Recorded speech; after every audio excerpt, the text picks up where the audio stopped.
Iran got basically a sweetheart deal. They should be pleased with what the United States did, and instead they've been provocative and irresponsible. And the president's actions today show that he is going to not leave those actions unchecked. And they are the first step in a sign that there's a new administration. That was just moments ago. White House Press Secretary Sean Spicer, that's an exclusive. He's sitting down with our own Greta Van Susteren. That will air, that interview will, in its entirety at 6 o'clock tonight. But there's Sean Spicer with more reaction, more comment on the White House's decision today to impose new sanctions on Iran. For more on this, other stories topping the headlines right now, I'm joined by Caitlin Huey-Burns, political reporter for Real Clear Politics, and Niall Stanage, White House columnist for The Hill. So, Caitlin, let me start with you.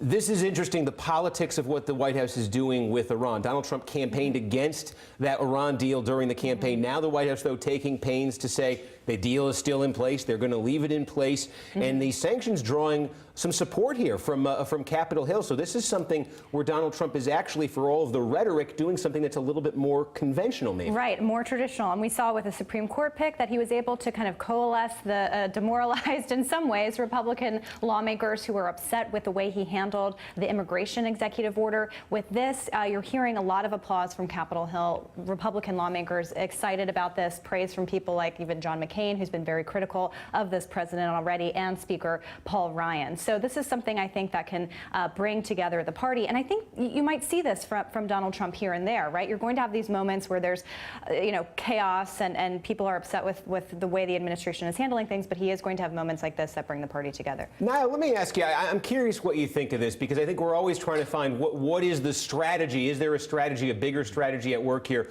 with Donald Trump? Here's what I'm wondering, because we saw this with torture last week. Donald Trump talks about how he likes torture, but then he adds, as a matter of policy, I'm going to defer to my defense secretary. We're not going to have it. He talks about how much he doesn't like the Iran deal. He talks on Twitter today about President Obama supposedly being weak, but then he upholds the Iran deal. Is there a strategy here of keeping his base in line with this kind of talk, but then making different decisions?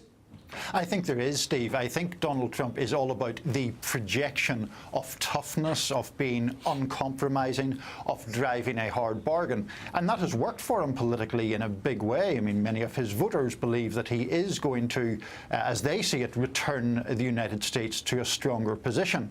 But one of the difficulties with those slogans is you have to work out how to deliver them in the real world, in something as complicated as, say, the nuclear deal with Iran, which is, extremely complicated of its own nature, also involves several U.S. allies.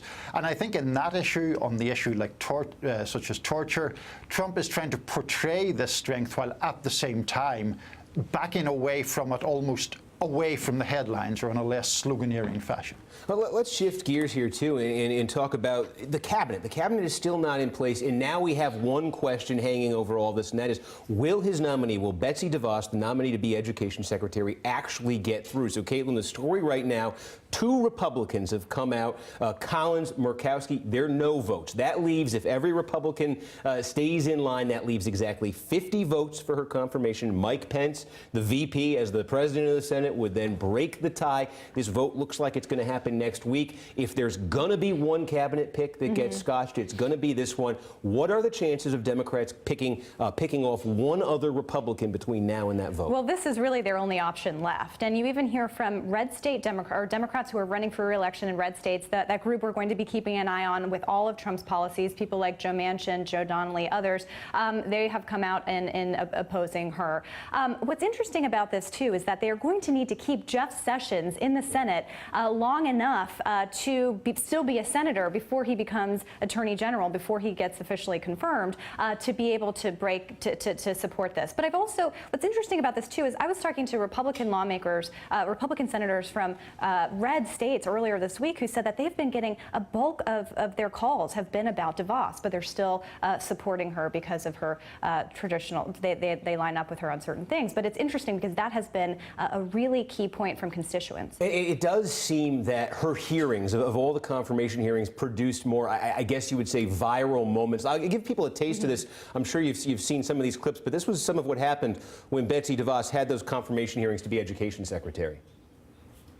I think probably I would imagine that there's probably a gun in the school to protect from potential grizzlies. I support accountability. Equal accountability for all schools that receive federal funding. I support accountability.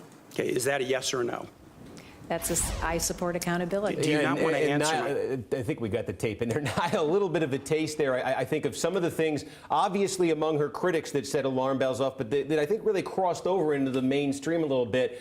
It is a question for these Republicans. You've got two who said no right now. The concerns that have been raised, the concerns maybe their constituents are raising versus, hey, do you want to be the Republican who takes down the new Republican president's nominee? Right, and we have seen Democrats and other opponents of Betsy DeVos aim at certain senators who have not decided to oppose DeVos. I mean, Jeff Flake, for example, was at one time seen by Democrats as a promising target. It would appear that he's going to support her. Now they're talking about Pat Toomey of Pennsylvania, who seems inclined to vote for DeVos.